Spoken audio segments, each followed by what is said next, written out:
Oh, it says live. Okay, for you it does. For me it doesn't. We are live then. Say hello to everybody. Hi, everyone. We are live. Just double checking on something. Make sure that everybody can see us. The difference in Toronto, in California. Yeah, well, today was the first day we have not had record-breaking -1 million temps. Wow, what do all those little furry creatures do? That's all I ever thought about. That's all I ever thought about. So it seems to be that it's live and we're doing well, but of course there's always a little bit of a delay when we do this. So we've already started recording. People are going to start watching us in a few minutes, so we might as well just get going. Awesome. Guys, thank you so much for being here. Kim and Amaya and everyone, thank you. So we're really, really grateful that everybody could join us here today. We try really hard to communicate with all of you through the various social feeds and listen to your ideas and understand what you're most passionate about.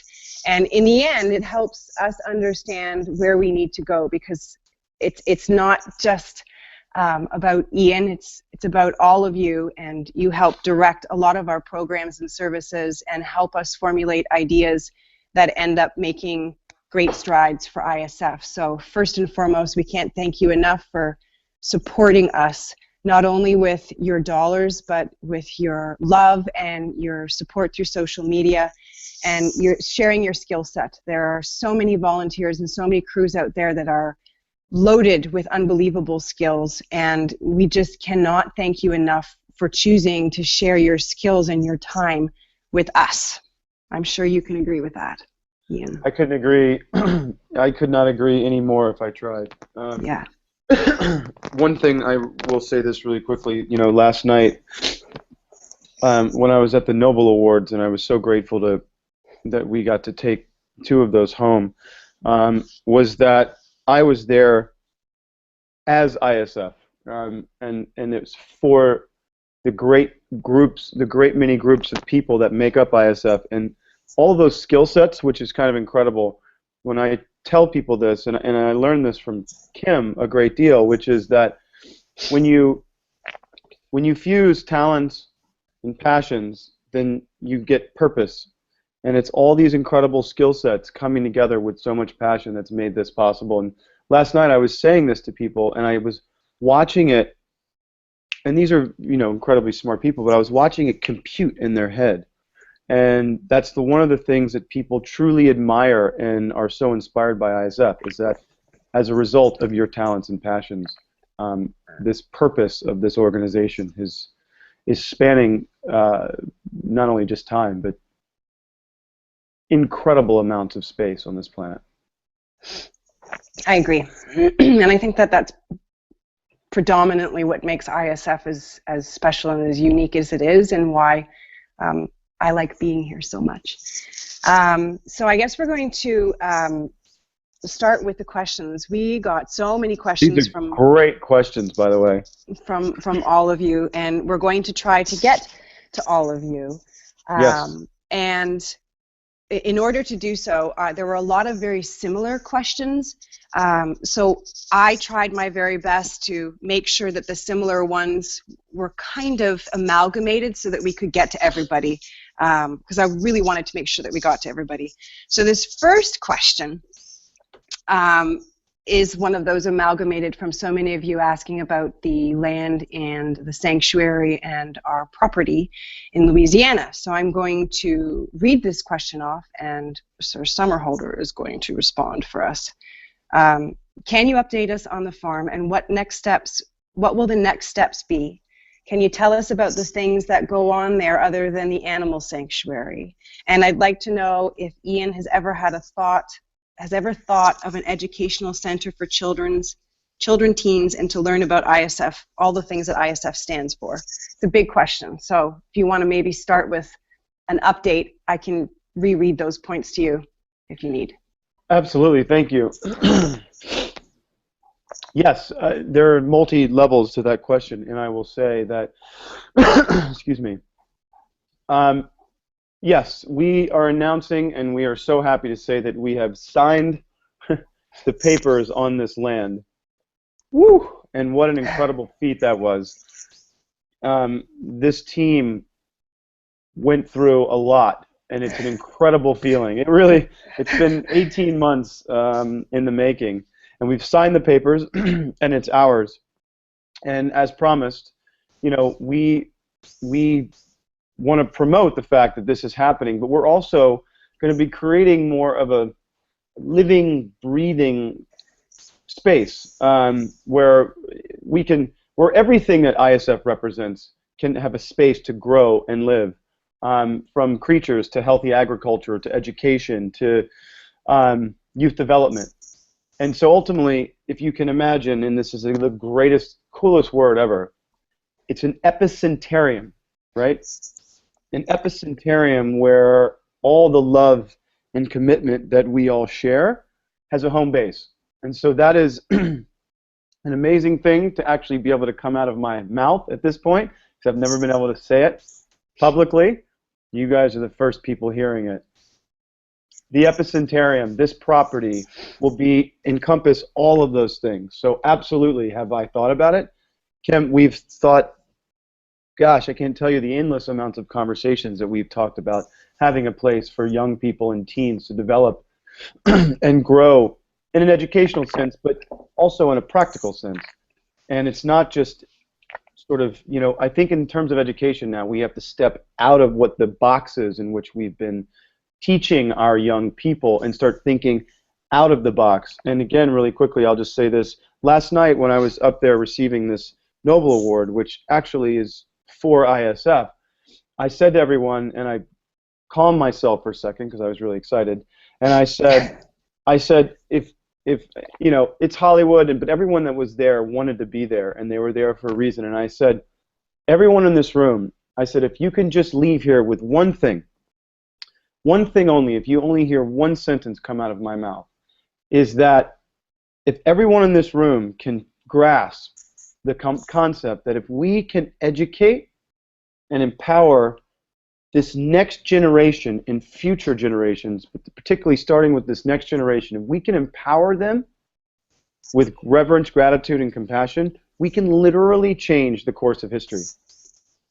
And I think they got it because they clapped, or maybe they just felt bad for me. But no, I think probably everybody in that room got it. You would hope. You would hope.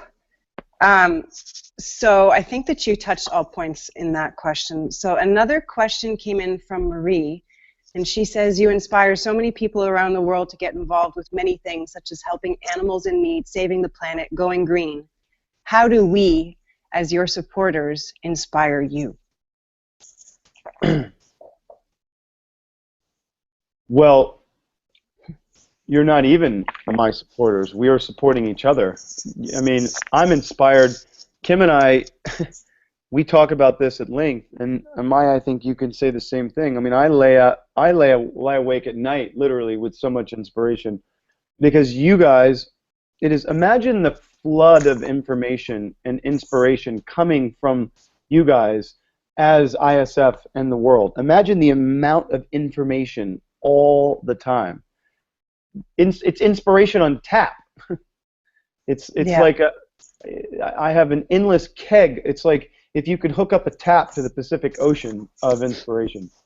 That's exactly what it is. So as a result of that, it's all of your skills and passions and abilities mixed with ours, and then that's the inspiration comes at all hours of the day and night. So you do it through building these community crews. You build it through support, not just with money, but your time and expertise. I mean, that's what's so inspiring. I mean, there are people on this team, particularly people that have been here since the beginning, this incredible team that Kim has amassed. I've never seen anything work like it in my life. And Kim and I have rubbed elbows with a lot of really cool people, but when you get to the big places in Washington, D.C. and a lot of these places, they've never seen anything work like ISF. Not with a young organization like this that is not heavily funded by big corporations or a huge, fund. No one's ever seen anything like it. So that's the inspiration. And please don't ever stop doing that, because we need it. Without it, ISF goes bye-bye. It's the truth. It's not even a joke. It's the truth. I'm a little nervous when I say that. You shouldn't say it. Don't put it out there. Keep it coming. So next question is from Amber, and you kind of touched a little bit of I guess how I would think that you're going to probably suggest answering this on the last one with community crews, but she asks, any advice on how to bring small communities together to help the environment? Well, Amber, I mean, Kim, I think you could agree with me. It's one of the, to think globally, you have to act locally, right? Mm-hmm. And I think it's one of the biggest things, Amber, one of the craziest things, that we think, oh, I live in a small town, I don't have any power, I can't, I hear this from young people all the time. Well, if every small city, every small town recycled, if every small town started going greener with their power grid infrastructure, if every small town, do you see what I mean? If every small town started only buying local food, you start amassing, it's like little bitty victories all over the country and all over the world. Small towns make up the world. I was in Austria 3 years ago, little tiny beautiful mountain towns. And I was with family. My surrogate parents are from there. And I'm riding on this bike, and in the middle of nowhere in the mountains, in this little bitty town, excuse me, there's this recycling center that's basically just a kind of big metal building with some concrete, but with these huge containers with such specificity. And one of them is televisions, and there's TVs and computer monitors and keyboards and all of these things that you don't realize people just throw out. And the amount of waste that's created, these people are taking all this stuff, and it gets reused. It gets sent to the right channels, to the right companies that take care of them, and that stuff gets reused. I was blown away. At that point, I was so blown away by their tenacity and their commitment to that environment and what those young people see. So I guess I would just love to expound upon that and say, as a small town or as a citizen in a community, you have every single bit of power and every single option to make those things happen. And we, as ISF, want to develop the ability to do that. Kim, what are you going to say? Well, I just want to add that it's difficult when you care very much about something and you just don't know where to start, and you don't want to do it alone, and you can't do it alone. You need to do it with your community. And I think one of the suggestions that I would have would be to celebrate, and to celebrate something in the community. And while you're celebrating, if you've created an event that's around a celebration of some sorts, you can start talking to people about the things that matter to you and identifying the things that matter to them, and then you start an on-ground local sort of network that you can take those first steps with when you're looking at trying to create projects of change, or even just generating ideas. But I think the best way to get people together is through celebrating, and we don't do it enough, and we don't connect change making and serious issues with having fun and laughing and having food and celebrating. So I think that would be my number one suggestion. And of course, always starting a crew and linking your network out that way. So you mean specifically, really quickly, Kim, because I think I want to just touch upon that. So you mean celebrating as in literally having a public soiree and bringing officials and companies? Yeah. It may not even need to be that big. It could start off with just your friends. Have your friends over for dinner and find out what matters to them, and then find a way to cohesively bond on the things that matter to you. And now all of a sudden, if you've invited 12 people over and 5 really only have something that they care enough about, you've got 5 people who you can begin this with and move forward with skill sets and different diversity of thought and whatnot. And then you take those action items and then you go out and then they meet 5 other people. And, okay, yeah, that's kind of... I mean, however, which way you want the cookie to crumble or the house to be built doesn't matter, but I think that starting off with at least connecting with 5 of your friends and having dinner conversation and really talking about what matters. That's pretty awesome. So I'm going to move on to the next question. This question's from Wendy, and Wendy was actually one of our winners in Omaze, which is awesome. We can't thank you guys enough for the support. Wendy, thank you. Could you please tell us more about the program for bullies and their victims, which is planned to be a part of the animal sanctuary? Well, yes, actually. You know, I think we've touched upon this many times, and I think one interesting thought is, and this is just only my opinion and the opinion of I think a couple of us, is that we've all seen social media grow at such an expedient manner. I mean, I remember joining Twitter in 2009, in the middle, or sorry, the end of 2009, and I had never seen anything like it before. But I also didn't realize, and now I really see it, the amount of bullying that happens as this. You know, there used to be the old term, the corporate veil, how companies act behind a corporate veil. They're impenetrable. You can't pierce it. We now have taken that using technology. We hide behind our handle or our screens and the fact that no one can see us or touch us. And it's really now having profound physical effects on society. And I always said, it just came to me and I said, wait, I don't think that we can, watching young people who have been affected by this, it's really debilitating. I don't think we can proceed and grow as a society if young people are not getting educated or are taking their own lives or afraid to do anything because of this type of bullying. We don't know who those kids are. The victims, that kid could be the next, that little girl who, you know, unfortunately took her own life because she thought that she was overweight because people just bludgeoned her with this. We don't know who that kid could have been. That kid could have changed the world. And so we don't need that in society. But one thing we do have to, you have to look at it as a real problem, as a systemic problem. So you want to get in from the, you want to find different access points to figure it out, right? So if you could, and interestingly enough, a lot of young people that we found that have behavioral issues that are actually imposing their will on people in a bullying way actually possess a lot of really great qualities, a lot of leadership qualities. They have strong personalities. It's just that energy is misguided. It's misdirected. So what we want to do is, and what we plan to do, particularly with U-Factor and with this sanctuary, is to take those young people and use animals and re-guide, redirect that energy. Because I think once the bully sees the bullied, these animals that have been abandoned and beaten and, you know, treated very poorly, as these bullies have done to other people, they will actually see. Because compassion, you can't teach it, right? You have to show it. But we think, and we've seen it happen, it works in all over. It works in prisons, it works all over the world, is allowing these people who have bully tendencies re-guide and redirect that energy by using animals in education. And it's the coolest thing and probably what I'm most excited about, to be honest with you. Yeah, I obviously agree with you.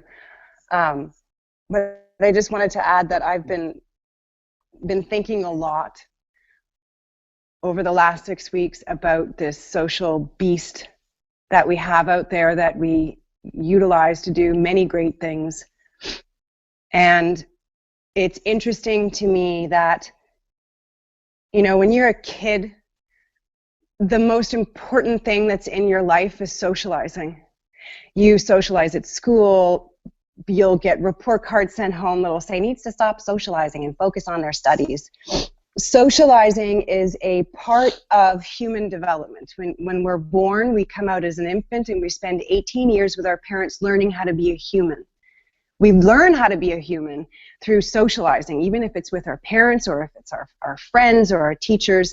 That whole social sphere is so paramount to the success of the human race, yet in school systems, we continuously only focus on academia and intellect. And it proves to me that since we have this social beast and the demand, and everybody is constantly, connected to that social beast, that we are still absolutely desperate to be social creatures. And I think that through the programming at the Epicentarium, that focusing on that shift to social and develop emotional capacities and learn how to communicate and learn how to perceive people's feelings and really get deeper into the concept of what does socializing mean and how does it impact me and how can I improve my own experience on this planet. So I don't know why I decided to run off with that tangent, but I guess it's because I've been spending so much time thinking about how desperate we are to be social again, but we just don't know how to do it because we've never been taught, which is sad.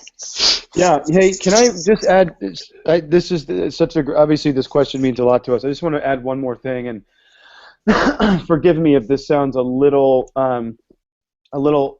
brash, but so my nephew, we had my niece and my nephew at an elementary school in Louisiana, where I grew up in Mandeville.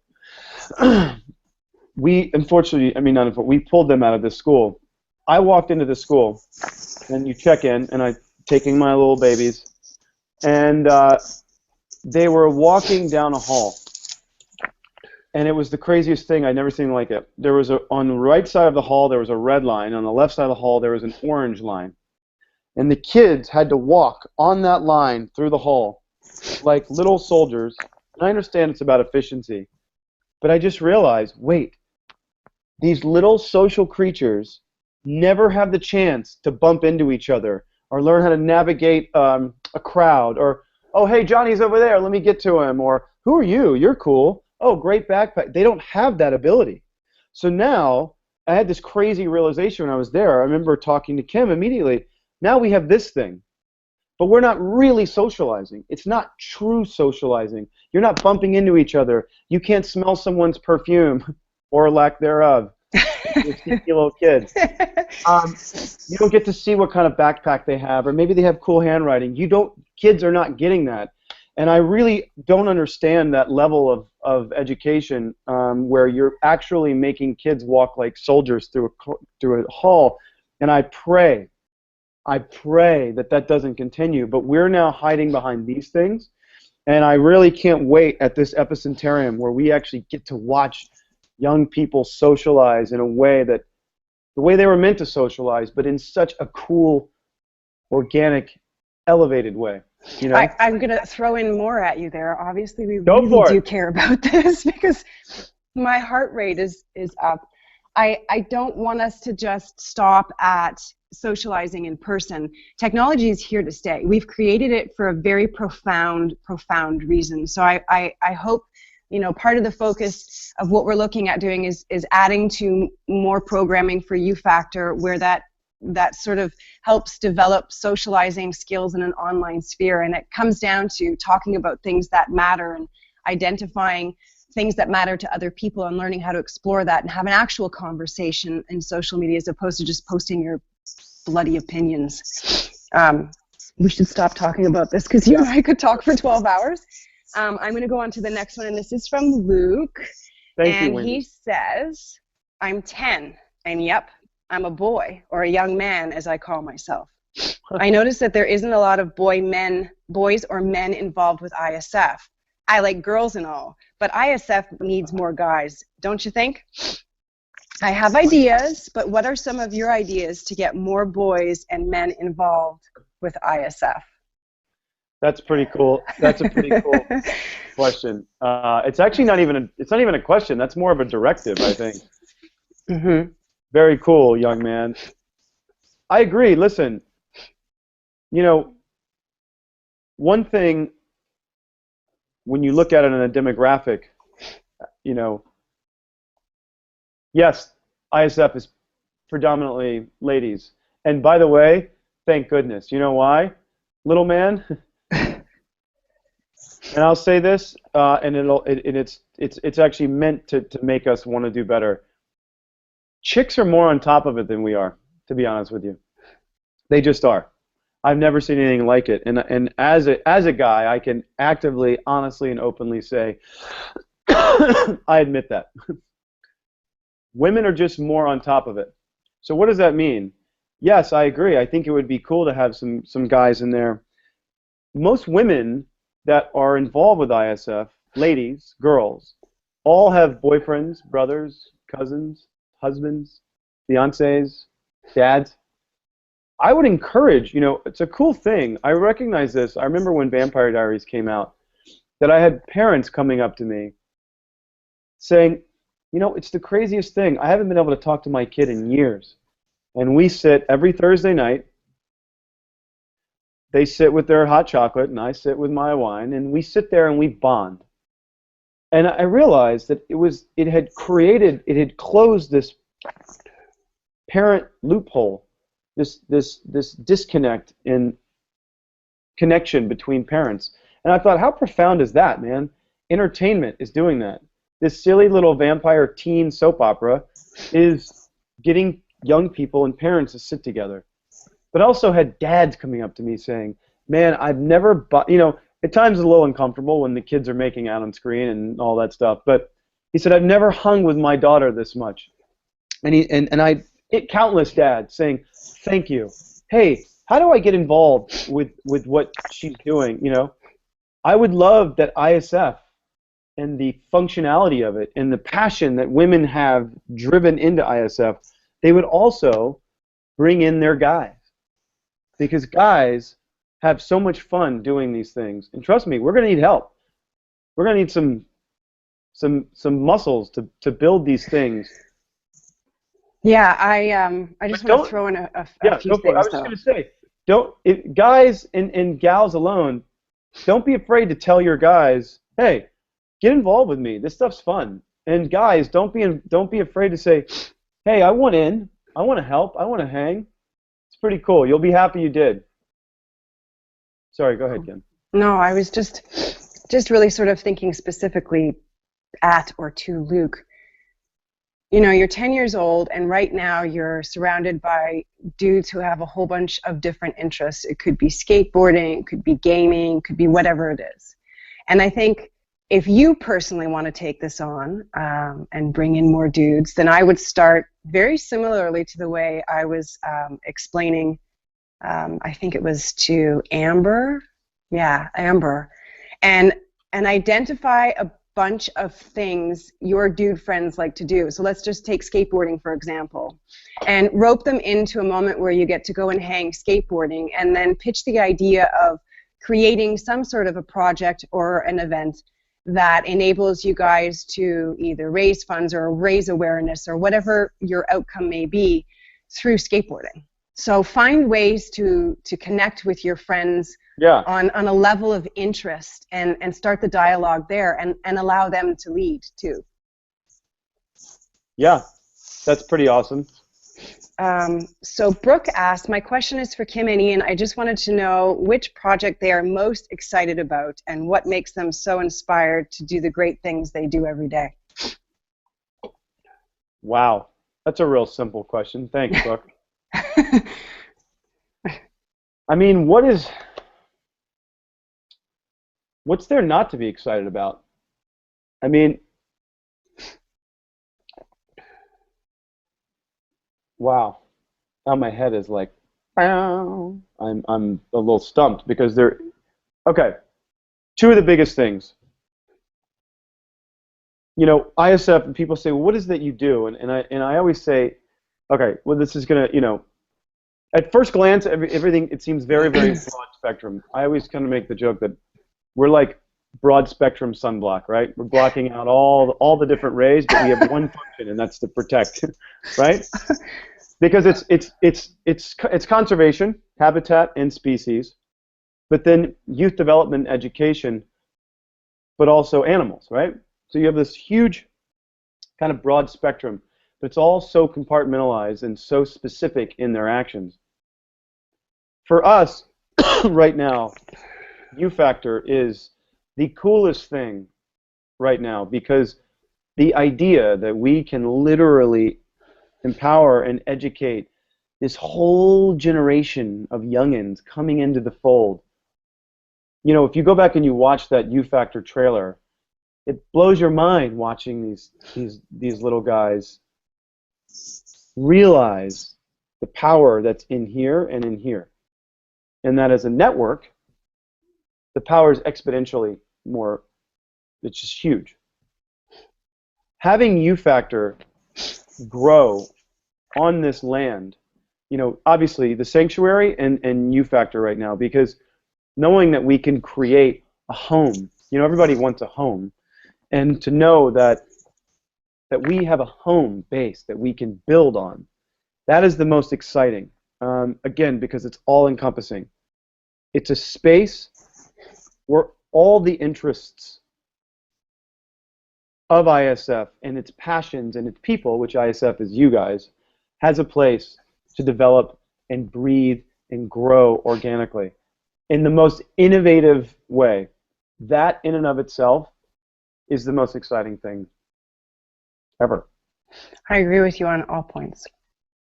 Yay. All points. Shocking.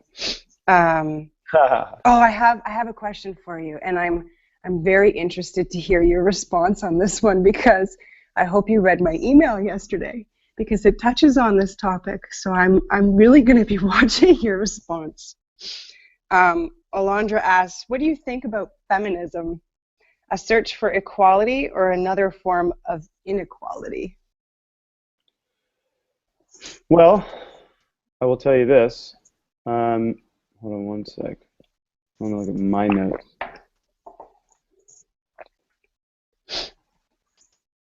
Well, I will say this. You know, that first and foremost, as a guy, you know, it's so funny. That word feminism, to men have such a different, and I'll be honest with you, because I've had this conversation 800 times with so many women, but I guess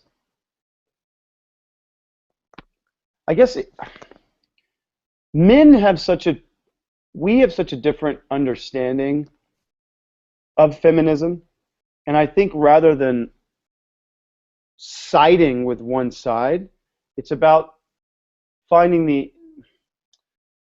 it's about getting away from the inequality component and finding the strengths. What does it mean to you? Because to be honest with you, in the male world, the word feminism actually has a negative connotation, but it's not. It's not at all, not even a little bit. So I think what happens is we steer down the road of inequality as opposed to equity. And I want to actually research this even a little more on my own and have conversations with women that I know and trust and love and respect their opinions, and particularly ones that are significantly older than me, because it is something. I had this conversation with some guys once in a plane, and there was this woman, and she was talking about how she was a feminist. She was such a feminist, and I remember watching the energy between all these men. We're all hanging out, and then she got into this whole feminism thing, and the energy got very stale and cold. She put up a wall immediately, and I thought, whoa, that was unnecessary. Yeah. We were all just hanging out, and we're 30,000 feet going almost like 0.8 Mach, and everyone's happy, and wait, why did this go so stale and cold? And then I remember researching the true definition of feminism. I would just say, I don't think that it's picking or choosing sides. I think it's about finding equity, not inequality. You know what I mean? I couldn't agree more, because my own connotations with the term feminism draws up various images and meanings, and it's not even all of it is not even my own concepts of it. It's what I learned from my mom. It's what I learned from books in the past. So when you were saying that you want to talk to women who are significantly older than you, I challenge you to talk to young girls who are significantly younger than you, because their perception of feminism between the two parallels, you can imagine what you would see there. I think that there are a lot of amazing men out there, and I feel uncomfortable when I say I'm a feminist. So I would like to explore that more too, and I think it'd be a really interesting thing to do with our supporters. Yeah, I think it would be, because I think if we can somehow build a bridge across the vast ocean of what we consider feminism to be. Because, look, it's so funny, like, I've talked to men, like scholars and huge politicians and world leaders, and they all have this common, the ones that are really smart know that women are the answer. The world changes with empowered, educated, strong women. We know this as a statistical fact, right? An educated, empowered woman in a household doubles the GDP of that household by double. So think about that. In a small village, the village, productivity and GDP doubles. Then the town, then the province, then the state, then the continent, then the world, ultimately, right? So men tend to think that men rule the world for the dumbest reason. It's the funniest thing when I actually ask men, like guys that have PhDs and these things, and then they start talking about the anatomical components, and I say, wow, you guys could not be more wrong if you tried. And that's, I think, where these words like feminism come into play. When in all actuality, it's just humanism. We're just human. Word. So I would love to try and figure out how to build a bridge across that vast ocean of difference between what men and women actually view as feminism, its practice, and how to move it into the future in the most positive way. Awesome. I'll put that on my to-do list. Does that to-do list actually go from where you are out into the garage and down the street? Pretty much. Right. So Leanne asked, since starting up ISF, have you found that people respect you more, not only as an actor, but as a hero to animals and people and the environment?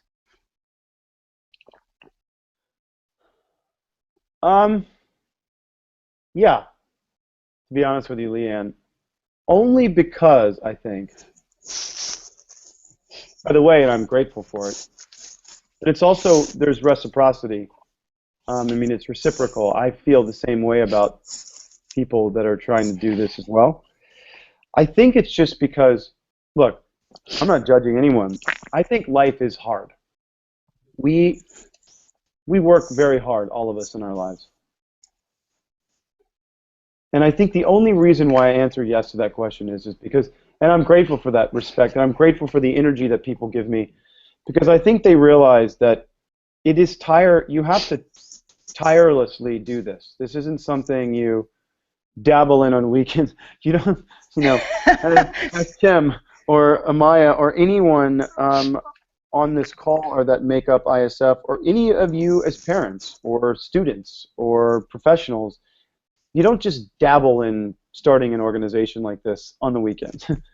It consumes your life, and it's a lifestyle. It's not even a lifestyle choice. It is a life choice. Yeah. It's a path. It's the same as like getting married or going to college.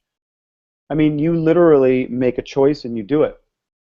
I think the only reason why I would say yes, why I'm so grateful that people do have that respect, is because they recognize that they don't maybe have the time, energy, power, or even desire to do it. And so in some weird sense, they thank me for doing what they can't or don't want to do. Right. And I think some of the thanks also comes from, the respect also comes from inspiration. Hey, thank you for inspiring me. Thank you for not sleeping at night so that we can have this. And thank you for inspiring me to want to go do this. Now I'm going to go do something as well. And it's a really cool relationship. to have. I'm Sorry. I'm getting pushy now because we need to get to more questions. So okay, sorry. Go. you can be totally. Questions. You guys are I know. amazing. I don't really get to hang out like this very much. So Linda asks, and I'm so totally probably going to interrupt you. I'm just warning you because this is important to me. She says, after raising my family, I'm searching for a new role, a new passion, but I'm finding it elusive, finding what's right for me. What's the moment or event which revealed your passion to you, and when did you know what you wanted your life's focus to be? Wow. That raises so much emotion in me, I could literally start crying. Well, I think those moments you realize, one of them was when I got off of the plane and I got to Grand Isle, Louisiana in when was it? June or May 2010, and I saw oil everywhere. I saw oil all over the beach. I saw these giant, beautiful pelicans covered in oil. I saw an alligator covered in oil. I mean, I saw so much stuff. I could smell it. I felt the pulse of the place that I grew up in deadening, quieting, dying. And not only did my heart sink, but I felt a whole rush of emotions I had never understood before. I felt anger. I felt helplessness. I felt emotions that were probably something in the realm of like losing a family member or worse. And that's when I realized this can never happen again. And what the hell am I going to do about it? And it all started. Then Larry King happened, and then I met Kim. Well, I met Deepak, and she called Deepak. Said, give this guy my number now, because she was watching us live on television.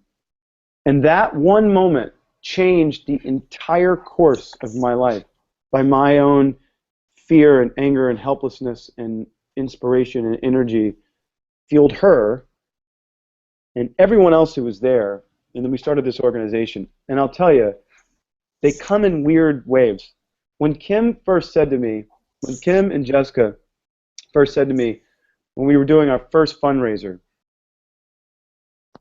we were trying to come up with concepts, and they called me one day, and they were so excited. They were like 12-year-old girls. It was the cutest thing. And I said, they said, we've got it. We figured it out. And I said, yeah, okay, what? What's going to be our first fundraiser? And they said, it's going to be a burlesque show. And I thought, you guys are messing with me. And they said, no.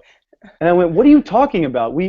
There's most of the people in ISF are like 13. They go, exactly. And I thought, okay, guys, you have to explain this because this is weird. I'm getting creeped out. And they said, no, it's about redefining what's sexy.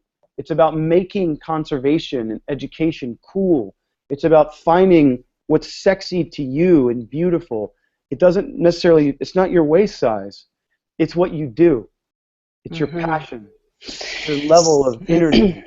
And when I realized, and I was sitting there, and I'd torn my ACL. My left ACL was 3/4 tear, and I didn't want to take any pain medication because I wanted to be like aware and coherent. I'm sitting on this stage, and we had rented out the biggest club in Atlanta, and I'm sitting there with like 1,500 women in like burlesque attire. Coming out of like coming down ropes out of the ceiling, and I realized, whoa, this is one of the most powerful rooms I've ever been in, and this is the future. This is how. Look at all these people talking to each other, being so impassioned with what one another is saying, and I realized, wow, this is the path. This is exactly what it's about. They were right. Empowering people and making real, bold, global change. You have to make it not even enticing. You have to make it organic. You have to make it cool. You have to make it sexy. You have to do all the things that you do from the cars you drive to the shirts you wear to the houses you live in. Mm-hmm. That in and of itself, that oil spill, that pushed me so hard. So tragedy. Tragedy. For you, And it was tragedy. Tragedy. And I think it happens for most people with tragedy. But here's the thing. How about letting these tragedies fuel our fire and create these amazing things? Let's start taking those tragedies, just like we're doing now, and turning them into victories. Right. That the world wins. And I learned a very interesting thing from a very dear friend of ours in Washington, D.C., who is also our political strategist. She said, it's funny, you have to be very careful because, I come in guns blazing, I just want to change everything now. And she said, whoa, listen, I get it, I'm with you 1,000%. But think about this. Start building victories that the world wins. You want to fight big, you want to fight battles that are small enough to win, but big enough to matter. And eventually the battles get bigger and bigger and bigger and bigger, but you empower people with victories. And that's what ISF is doing all over the world. Coming together in community crews and winning victories. Victories, right. And piling them on top of each other. Right. So I need to move on to the next question. Again, I'm going to get pusher and pusher as we go, but I just want to say, Linda, that if you're looking for that moment of identification of what you're passionate about and what your life's focus could be, because I really hope that it's ever evolving and that focus changes repeatedly throughout your life so that you can experience as much as possible while you're here. But if you're really you're searching for that, the best place to start is to really focus in on what matters to you. Because if you focus on what matters to you, you will get very clear, concise answers, and they won't be in the form of thoughts. They won't be intellectual ideas. They will be feelings. And when that feeling overwhelms you, you know you're on the right course, and just put one foot in front of the other and let that part of you lead the way. Yeah, what she said. Vanessa asks, can there be an ISF speaker series? And I'm just going to add, because you don't like talking at all. I hate talking. No, everyone else always tell me to shut up, actually. Can there be an ISF speaker series? Yeah, we've talked about it. We've talked about something similar with TED Talks to do a speaker series with conferences. So it's definitely, it's in our noodle, but it's in our sphere. It's in our list that goes out to the garage. Yeah. No, I think there's so much value in that. I mean, look, I have this overwhelming, I get so excited to think about, again, going back to this epicentarium. You know what I can't wait to see? I can't wait to see, mixing all these people. We keep talking about, creating these sort of really cool teepee structures and having these amazing think tanks. But what I can't wait to see is having incredible groups of people there, whether they're CEOs or members of Congress or educators, but watching 15-year-old kids up on a stage or standing in a huge circle speaking about something that they've prepared that they're passionate about and giving them that forum. That kind of stuff makes me so ecstatic. I mean, being able to go to different towns and cities and places and not just listen to a bunch of adults babble and but listen to them. Mm-hmm. How cool is it, man? Trust me. One of the craziest things that'll give you chills is to watch a 13-year-old, oh God, what's her name? The 13-year-old that makes she's 14 now, that makes 15 now, that makes the jewelry in Atlanta. She's got the cool, crazy hair. Maya. Watching this 13-year-old girl on a stage talk about how she has this jewelry company and she sells it and uses money to do all these really cool things in the community. Listening to this 13-year-old girl talk about this just baller stuff that you would think that it was like a 40-year-old CEO or something. For sure. Makes the hair on the back of your neck stand up because you just realize, whoa. It'd be a good opportunity to give them an opportunity to experience that entire sphere. Yeah. So Alicia asks, I'm passionate about ending factory farming because factory farming is the #1 cause of animal cruelty, also environmental issues.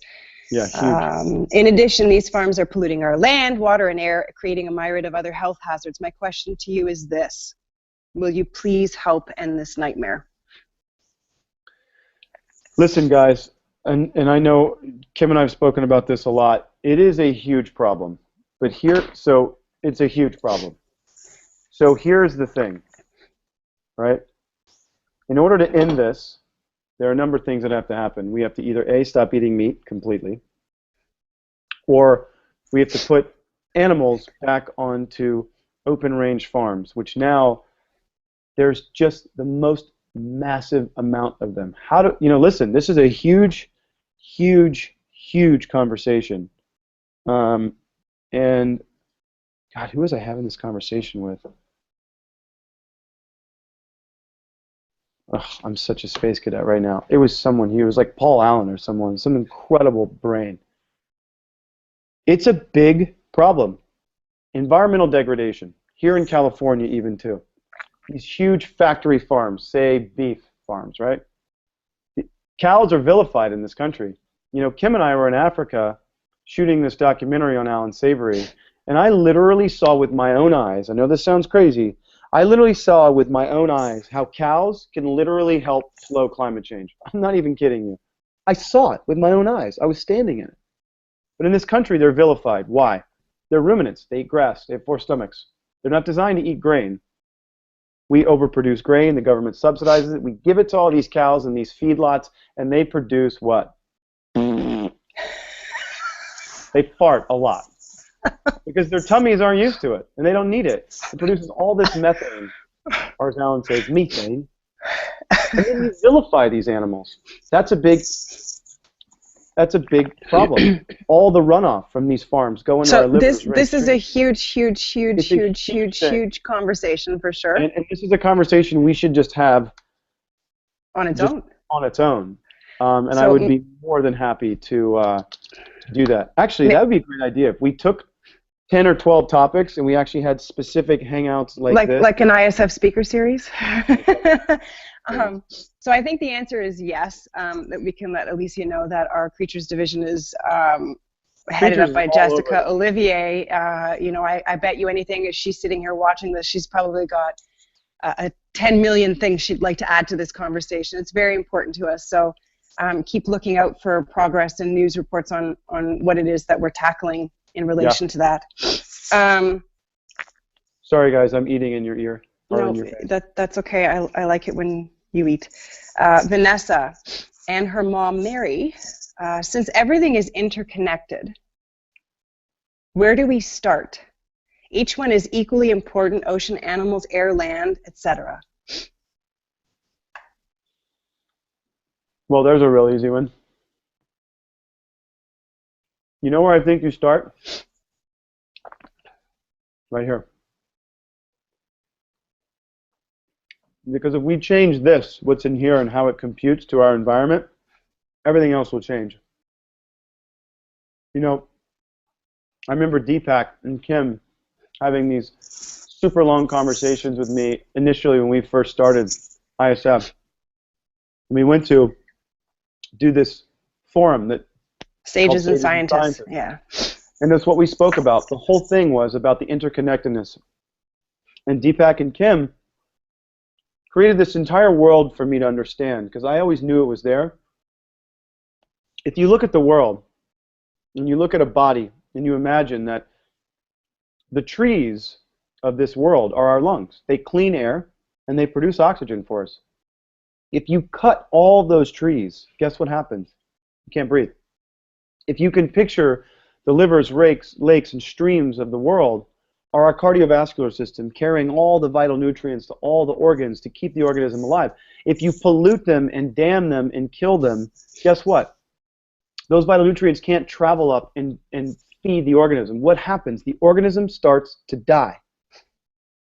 If we can, through reverence, gratitude, and compassion, start making more holistic choices in a holistic framework of life, everything will fall at the wayside. We'll cease to have those problems. You see what I mean? So yes, it is a massive undertaking, even the thought of it, and I think that's what happens in conservation.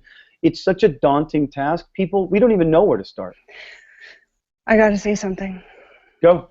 So to answer the question, where do we start? You start anywhere. Anywhere. You just start, and you put one foot in front of the other, and you just start.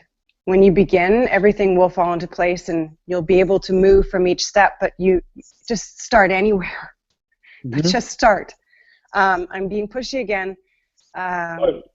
This is a really big question too, so I know that we've had conversations about this specifically, and this might be a long answer, so I'm going to interrupt you in the same time. So China is one of the countries which has its highest level of environmental issues. Taiwan, on the other hand, a small country next to China, is one of the countries that promotes a greener living and has one of the top recycling systems in the world. Ian has been to China, and as many of us that have been there experienced the pollution and environmental damage firsthand. But based on his experience in China, what were the challenges that he faced while being there? And how can we help promote a greener living system using a small country such as Taiwan as an example to other countries? Great question. I'll fire right off into it. I've spent a lot of time in China. I spent a lot of time in China over the years, and I will tell you that the growth patterns and the efficiency and things I've seen since 2006, since I first started going there until now, are extraordinary. However, using a country like Taiwan, who has gone the extra mile to ensure that these systems are in place, whether it be recycling, what have you, it does help clean the air. Taiwan also has the luxury of trade winds, but the thing is that the one biggest component in China that I see that I have the most difficulty with is by virtue of population density, that the overconsumption and the need for power is immense. It is absolutely immense. And by virtue of having to create that power, the amount of carbon going into the air is even more immense. You can't even imagine what it is. So, where does that leave us? Two things. Uses of resources. If you look at the amount of plastics and packaging and, you know, all those things in China, I think what's going to happen is getting away from the petroleum-based packaging stuff and start finding ways to start literally making things that are going to be biodegradable, so they can actually start composting a lot of those things, because the usage, just by virtue of population density, is going to continue. That trend is going to keep going up. So the idea, and I've talked to a lot of big Chinese officials about this, if sustainability is the status quo, if sustainability is about maintaining what's happening now, then we're done. We have to actually redefine sustainability. So it's the old Buckminster Fuller version or vision: do less with more. Right. And I think that's the Chinese biggest obstacle right now, but the biggest asset they have. The youth in China are not going to allow this to happen. They are going to innovate their way into the future. I know it, I see it, and we're all going to be a part of it.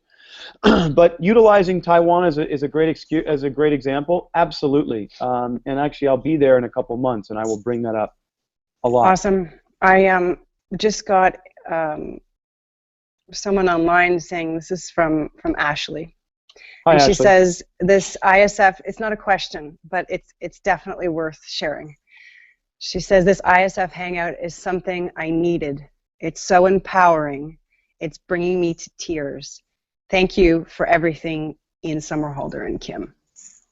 Isn't that cute? And ISF. Yeah, NMI and ISF. Rock, woman. Really, really sweet. I needed it too, so thank you for that.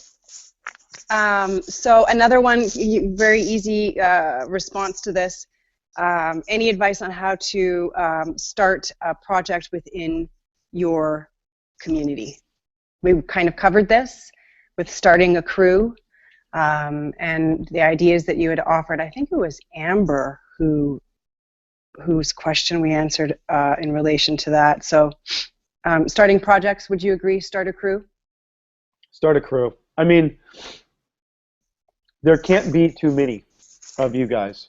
And no, but I'm serious. You know, we all have so many different interests. But again, if you think about it, we live on this big round sphere, this big orb, right? There is no away. You don't throw something away. It's staying on this planet. Unless you're shooting it to the sun with some like rocket propulsion we don't know about, it's not going anywhere. The treatment of animals in our environment as a result of, you know, them being pretty coexisting, the development of our education system, the development of our youth, all these things are one and the same. They all live on this little floating rock that's 3 rocks away from the sun. Start cruise.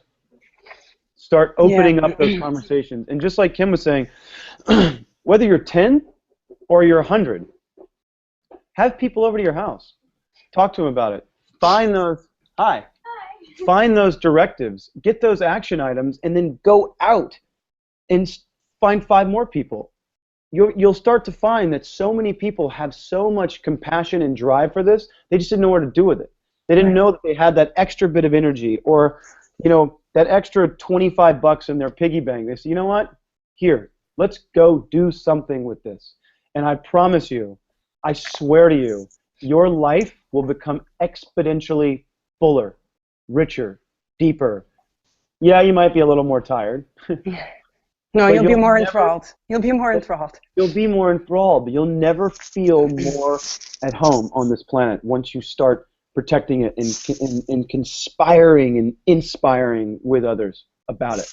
I swear to you. I'm moving on. Melissa asks, I've read every interview you've given about your passions and concerns. Wow. I actually didn't even wait. Just wait. I actually didn't even know you were an actor until I read Joey Parker's book. The way you chose to express yourself is simply phenomenal. You make people feel your words, or at least the feelings behind the words. So many people quote you from articles because you express yourself in such a human way. Where did you learn to answer these interview questions that you get posed with such intellect and such humanity? That might be the biggest compliment I think you might have ever received. Ever. You know what? Why do or how do any of us answer anything ever? Passion. That's the one biggest thing that I think that we forget, is that authenticity. You know, this is the 12-second version. A very dear friend of mine, he's like a kid brother to me.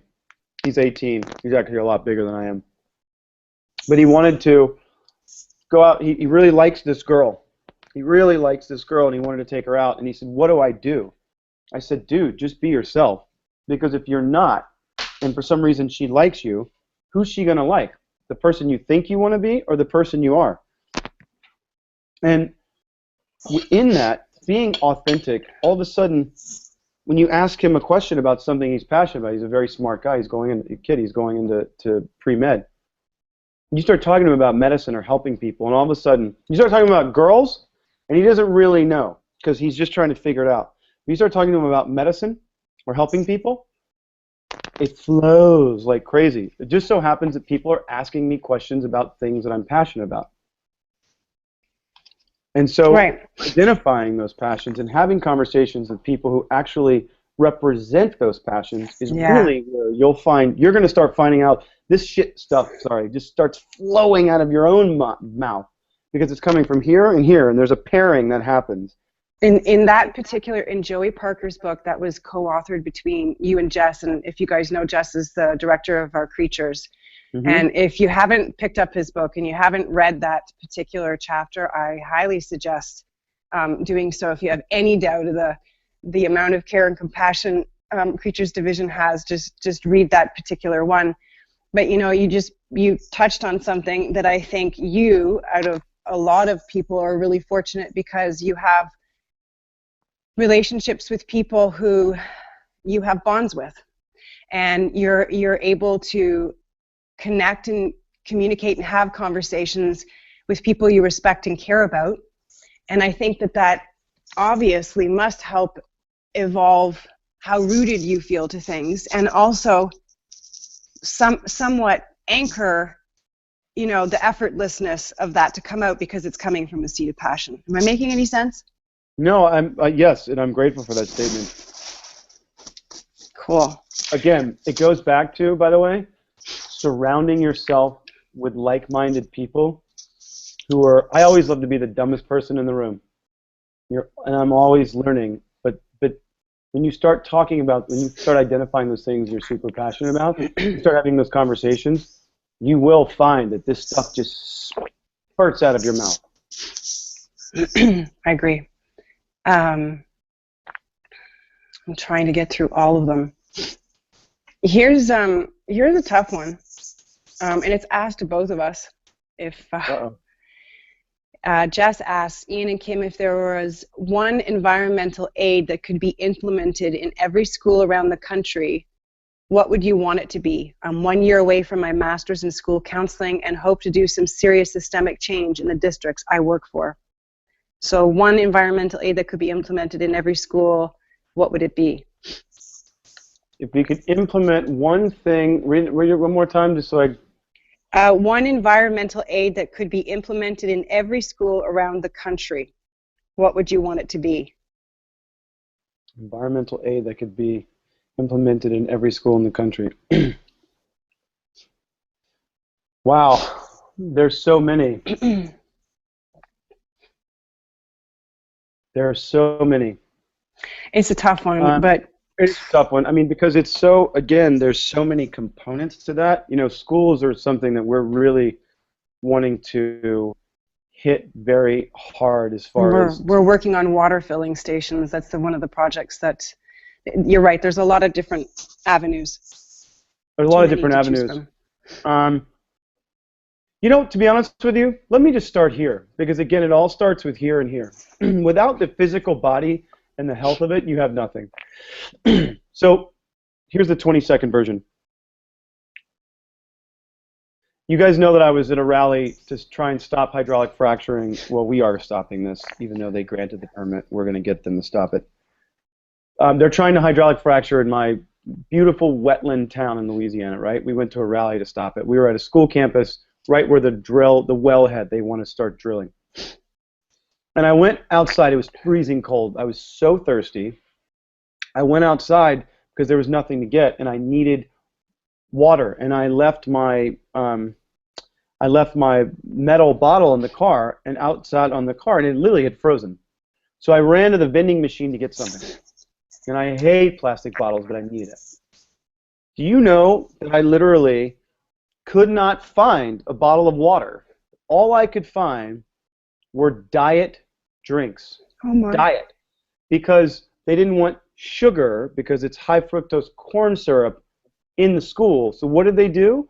They decided to give all the kids diet drinks full of what? Aspartame. Aspartame causes brain atrophy.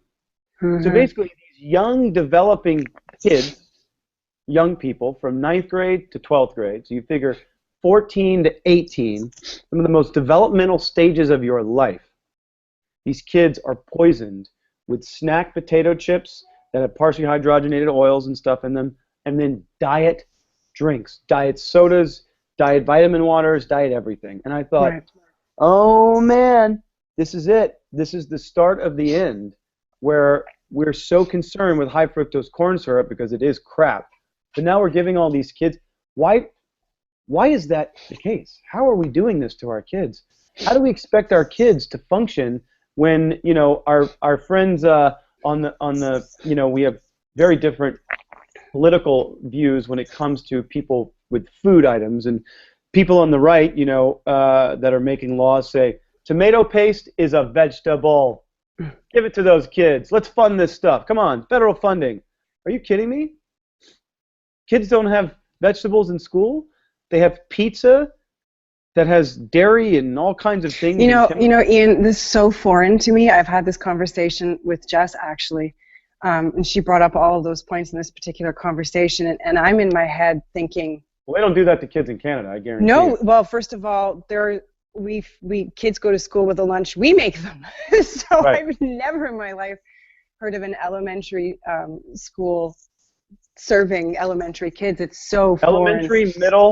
Elementary, middle school, junior high, and high school. No, just high school. We'd had a cafeteria in most schools, but not even all of them. So foreign. So this is a big thing. So if you were to say what's one thing I would want to aid, particularly in America, if you're an American student, it's changing the diet of the American student. It's absolutely, we are shooting ourselves in the foot by poisoning our children if we expect them to learn and be able to run the country and run the world in a harmonious, compassionate, educated, healthy way.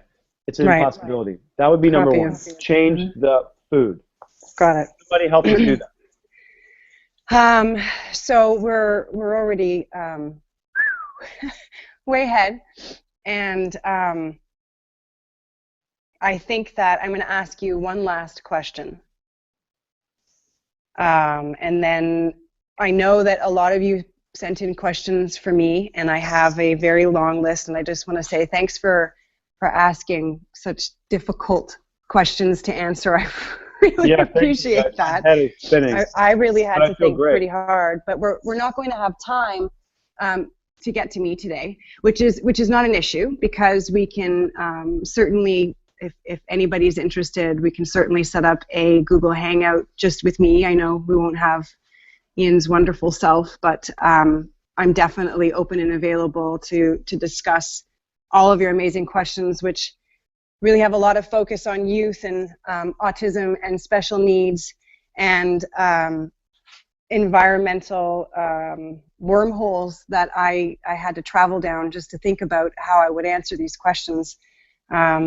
So I appreciate you guys asking them, but we're running out of time. And I'm going to close with probably one of my more favorite questions that came in, simply because it absolutely made me stop on my feet and try to figure out how I would answer this. So good luck to you. Sammy asks, what has been the most unexpected discovery you've made about yourself or others since starting ISF? The most unexpected discovery you've made about yourself or others since starting ISF? That's actually a really great question. The most unexpected discovery. I could say hands down, and something I see in myself and that I see in others. It's not that I have a lot of energy or I have a lot of compassion or passion for certain things. The one thing that I know that I realized and I see with people, whether it's Devin Haas, who started rallying in Washington when she was like 7 years old, I realized in the most profound way that I could make a difference. That one person could literally make a difference. It's the butterfly effect. A butterfly that flaps its wings in Argentina, I feel it. And I see that with everyone around me.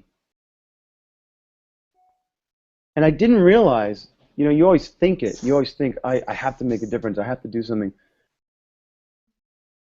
I made a difference.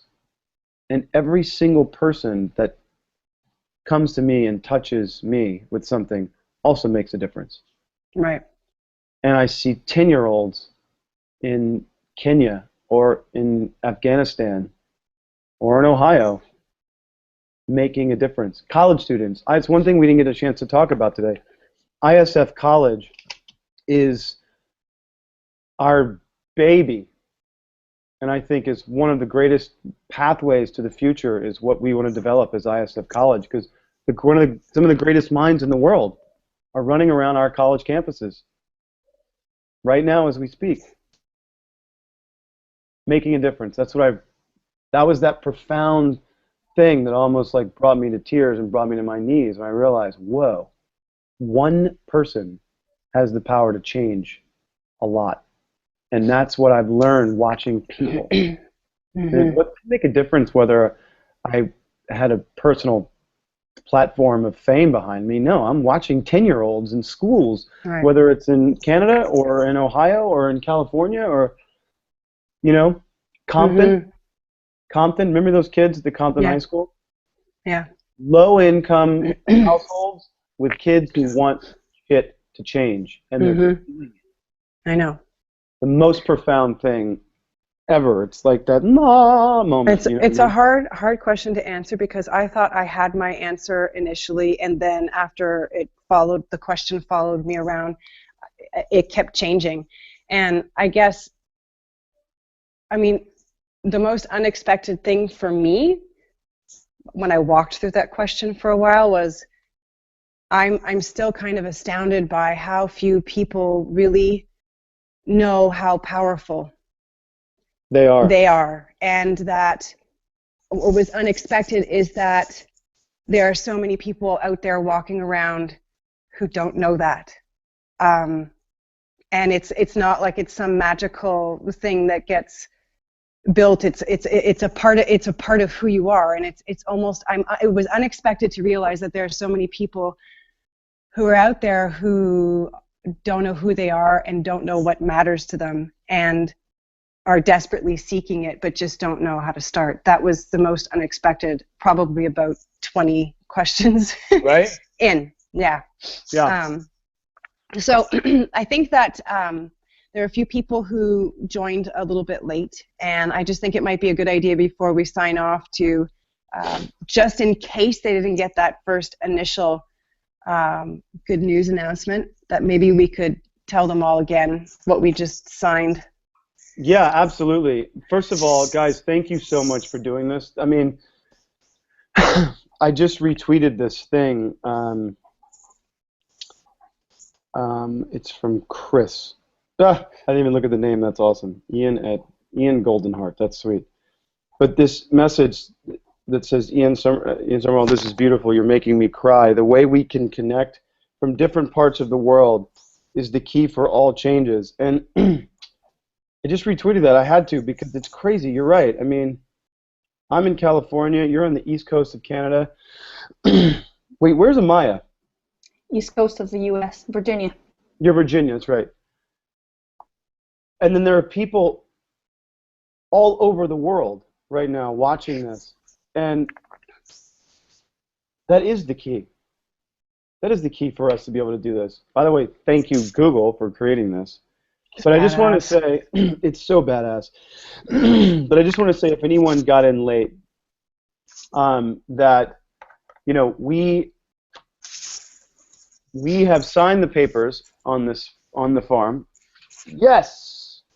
It's only been 18 months in the works, and you guys, through your support and energy and effort, have really empowered us and allowed us to be able to do this. But the idea is that, yes, as promised and as promoted, we will be moving forward, building a space. I love this word, an epicentarium, right? Where it's a living, breathing space for everything that ISF stands for and its supporters gets a chance to grow in the most organic way, the most innovative way. From everything from healthy agriculture to creatures to energy to youth education, youth development. Little furry sure. guys. Yeah. All of it. Along with that, awesome, mushy, gushy, important, meaningful stuff, because that's the stuff that fuels me. I mean, I really like ideas and all, but without any of that, there's no point to pretty much anything. Just want to say that without you guys, we will not be able to erect an epicentarium, and without your continued skill sets and efforts, we will not be able to erect. We need you. We need your help. We need your ideas. We need your ideas on programming. We need your projects. We always appreciate when there's help with fundraising. We've got a big job ahead of us, and it's going to take a whole village to raise this epicentarium, a global village. And also, Ian doesn't have one on now, but I know. I left my other darn T-shirt. They're so badass. Yeah, they're really cool. Check out the Vanity Fair. The Vanity Fair. New product, like The Vanity Project. Vanity Project. I'm thinking about reading magazines. Yeah, no. Go check out the Vanity Project. The new designs of the T-shirts. I'm such a bad president. Bad president. Yeah, but I know you love them because you really kind of lost it when you saw it. It's probably one of our more favorite designs. Incredible. I wore it to work yesterday, day before yesterday. I wore it to the set of Vampire Diaries, and literally the whole crew was buying them. They're incredible. Yeah, I love them. I actually said that they would kind of make a really cool tattoo. I really would. They really would. Okay, so we're going to go and let you get back to saving the planet. Well, and I'm going to let you guys get back to saving the planet. Kim, Amaya, guys, thank you for doing this. Listen, all the donors, everyone who's on this and seeing this, we can't thank you enough. I'm not kidding you. We should start every morning like this, by the way. It'd be cool. Thank you, guys. We have a huge road ahead of us. We need your help, but it's going to be incredible. This model that we're building, this is the first of its kind, and it's the first of many. So let's do this together. And thank you for doing it with me. Thanks, guys. I look forward to more of these. I'm going to hang up, so you're going to have to hang up too, dude. Okay, fine.